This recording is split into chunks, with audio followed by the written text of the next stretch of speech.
Inatasan ang lahat ng pampubliko at pribadong paaralan na magpatupad ng malinaw na anti-bullying policies, agad tumugon sa mga reklamo at magsagawa ng konkretong hakbang para sa kaligtasan ng mga estudyante, alinsunod sa bagong Implementing Rules and Regulations o IRR ng Anti-Bullying Act.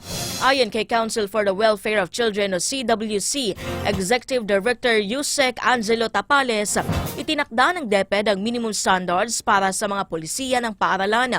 Kabilang ang obligasyong magsagawa ng investigasyon at ibalik ang pakiramdamang seguridad para sa lahat ng mag-aaral at nagtatrabaho sa mga paaralan. Bawal na rin sa ilalim ng bagong IRR ang pag-iwas ng ilang paaralan sa pag-aksyon sa mga kaso ng pambubuli.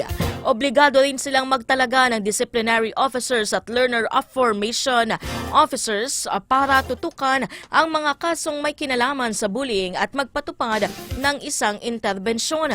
Kasabay nito, pinatutupad na rin ang Republic Act No. 12080 o Basic Education Health o Mental Health and Wellbeing Promotion Act na nagtataas sa mga paaralan na gawing care centers ang kanilang guidance offices at magkaroon ng mental health professionals.